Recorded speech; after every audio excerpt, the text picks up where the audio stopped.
APEC meeting dere sa Iloilo nagtakop na sa mga adlaw mga militante nga grupo ini ang gindunganan man sa hublag protesta.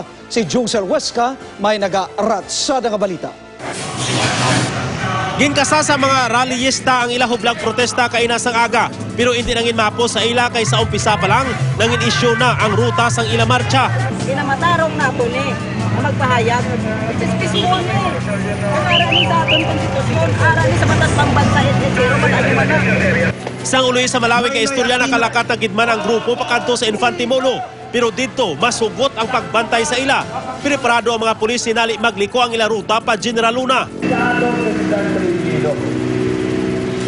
Sa idalang nakahatag sa Kalisyo, sa Malawi, na magkakupay sa mga imong nasigaan.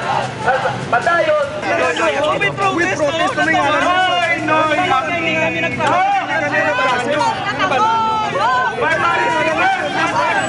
Subong iya nga mga tinuon, nag-abdanay diri ang mga kapulisan kag rallyista kay luyag nga magmisa kung tani ang mga progresibo grupo apang bunggan ini sang kapulisan.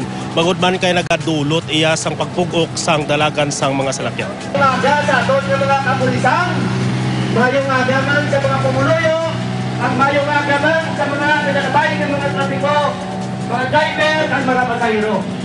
Kaya maayo kami sa pasahero, kasabay nga mga nakakomunidad dire sa siningadalan. Una guys, kagina dito kami sa mga DSWD, nag-istorya sa matauhay sa mga kapulisan sa Daw Ogiman. Pagkatapos, nag-isinsya kita ay Senior Inspector Kiso Mangkok na manapay ka dire, mapahigat kita, maistorya kita, may programa, at pagkatapos, madiretso kita na ang dispersal team. Palagpakan ng dispersal team sa kapulisan!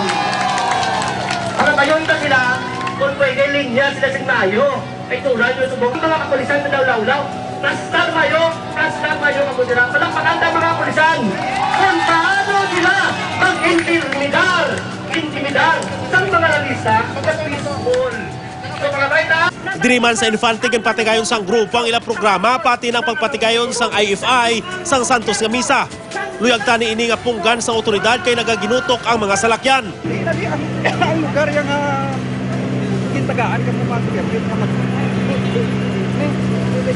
Hindi nagani kami yung program dito sa Pida.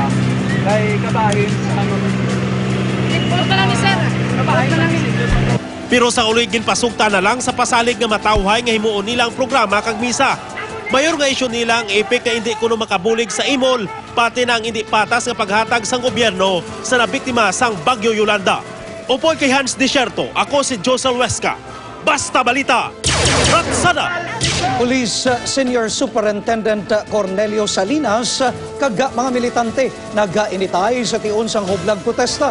Hepe sang Iloilo Police Provincial Office ila ginaakusaran nga nagpamuyayaw. Si Josel Huesca Siluat may nagaratsada nga balita.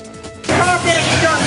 Waay na, naghahatag permisyon kayo mo, mahuntingan mo ako magago ako.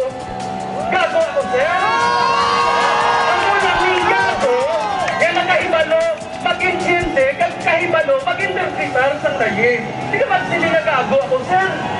Kaya naman, nag-graduate man ko, nagasalunta ako sa imo, bilang opisyal ng pulis, apang nakuha na akong pagkalismaya na mahuting ikaw na gago ako. Kung gago ako, sir, ambot, ikaw ano? Medyo nagdistansya si Senior Superintendent Cornelio Salinas sa akusasyon nga nagpamuyayaw ini. Hindi matuod kag naghimo lang sang senaryo ang grupo. Hambalan ko to siya sa matawhay, no? Nga ang permit niyo sundon niyo lang ang muna. But gin-convert niyang situation nga maging pabor sa ila.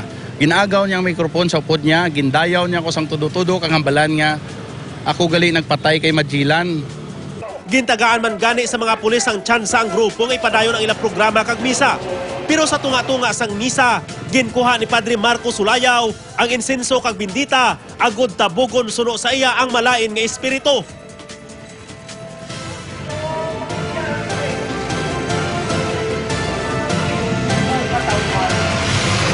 Kaangay sa imo pagkilway sa katawhan dito sa Egypto. Wala ini na uyuna ni Salinas. Ako nangidlis. Nangidlis ako. Kaysa akon bilang Katoliko, kag naintindihan ko ano nakasaad sa Biblia. Gamiton mo ang bindita, gamiton mo ang pagmisa, para lang hindi sa intereses sang religion. Way ko kabalo kung anong intereses sang mga nagasuksok sina. Ang pagpahayag sa imong pagtuo bisan diin lang, no? Pagkatapos ang misa, nagpalapit si Senior Superintendent Salinas sa leader sang grupo. Ilabi na kay Padre Sulayaw kag Rilan Vergara na napakita sang ginadala nga rosarito sa paglaom nga maghangpanay sila kag madula ng kalain sang buot. Pero gindoktrinahan pa ini sang pari. May pili ang rosarito nga ginadala-dala mo. Kapay pa nga igakabuhin nato nina. Ha? Ang mensahe sa rosaryo dapat ikabuhin mo na. Sang uligin padangat na lang sang opisyal sa publiko ang pagbinag-binag. Dala pahayag nga ginahimo lang nila nga mga pulis ang ila katungdanan. Tanawon mo, pila lang ini sila kabilog, pero ang nahulaan, ang total inconveniences subong, no? Damo ang gadali nga mga salakyan, damo ang gadali ang pumuluyo. Tanawon mo ang lugar nginanda, ang sidewalk, no? Pila kagatos tani ang makaagidra, balabagan nila, butangan nila sang ila truck. Upod kay Hans Desierto, ako si Josel Huesca. Basta Balita. Hatsada!